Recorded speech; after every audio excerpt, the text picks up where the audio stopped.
Lesson 2.7. Our objective is to solve absolute value equations. Absolute value. The absolute value of a number is the distance the number is from zero on the number line. Guidelines for solving absolute value equations. Number 1. You must remember that the expression inside the absolute value symbols can either be negative or positive. Number 2. Rewrite each equation as two equations. And number 3. Use the properties of equality to isolate the variable. In this lesson, you are going to learn how to solve absolute value equations. Now, if you're solving absolute value equations in school already, that means you know about absolute value and what absolute value is. However, there are a few things that I would like to review before we get started. Now, you know that absolute value is the distance a number is from the origin 0. So if I were to ask you for the absolute value of 4, you know we use these little bars to represent absolute value. If I were to ask you for the absolute value of 4, I'm just asking you from 4, how many units is it? 1, 2, 3, 4. It's 4 units from 0 to 4. So the absolute value of 4 is positive 4. If I were to ask you for the absolute value of negative 4, well, here's negative 4, and from negative 4 to 0 on the number line, it's 1, 2, 3, 4. It's also 4 units. So the absolute value of positive 4 is 4, and the absolute value of negative 4 is also 4. Once again, absolute value is just the distance a number is from 0. Okay? So now that we've covered that real quick, reviewed that real quick, let's go ahead and get started on solving equations. Okay, when solving absolute value equations, the thing that you have to remember that you must rewrite your equations into two separate equations, and I'll show you what I mean.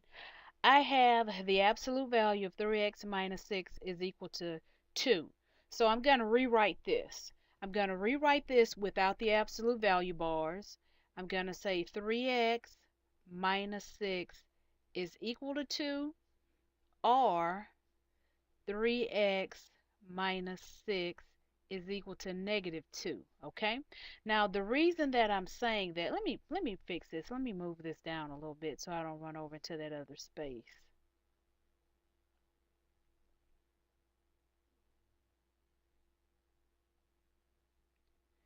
Okay, now the reason that I am saying that we have to rewrite it, remember that the number inside the absolute value can be negative or positive, but the answer is always going to be positive. So if I wanted to know what's the absolute value of 2, it's positive 2. And if I wanted to know the absolute value of negative 2, it's also positive 2. Okay? So that means that this expression that's inside the absolute value symbol, let's say I took this away. That means that the expression inside the absolute value symbol could be either negative or positive. This could be either negative 2, this could equal to negative 2, or it could equal to positive 2. So that's why we must rewrite the equation, because we need to know, well, what numbers can we plug in there to get a negative 2, or what numbers can we plug in there to get a positive 2. So with these equations, we learned how to solve these several lessons ago. We know how to solve them. They're fairly simple. I just add 6 to both sides in order to get rid of the 6. This is going to give me 3x is equal to 8. I divide both sides by 3. This will give me x is equal to 8 over 3. Okay, so for the next one, I'm going to do the same thing. I'm going to add 6 to both sides. This will give me 3x is equal to 4. Divide both sides by 3. That leaves me with x is equal to 4 over 3. So that means that x is equal to 8 over 3 or 4 over 3. Now what that means is that you could plug either one of these numbers, 8/3 or 4/3, you could substitute that back into the original equation for x and come up with a true statement. Either one would work. Okay, let's move on to the next one. This one is actually pretty basically the same thing, same type of a problem. I'll start off the same way. I have to rewrite them into two separate equations.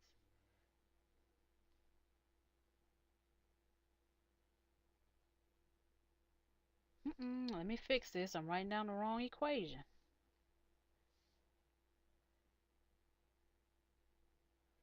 -2. Let me fix my plus sign. Okay. So I'll solve this one first. Now be clear on something. You must solve both equations.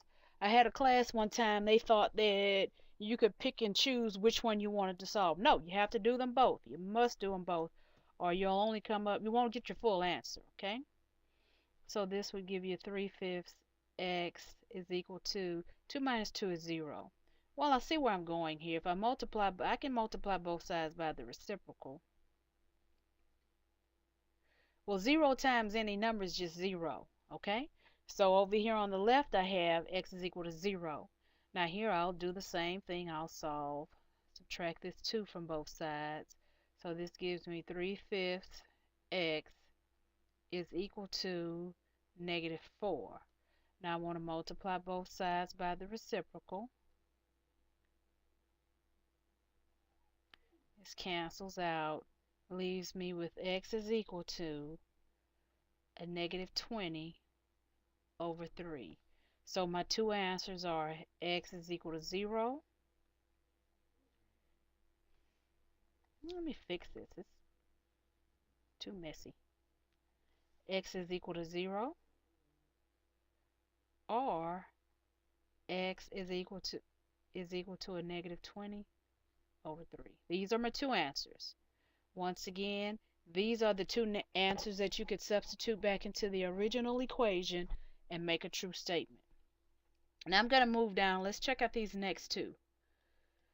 Well, on these next two, or actually the next three, they're a little bit different. Because if I look at the left side of my equal sign, if I look at the left side of the equal sign, let me take this part away.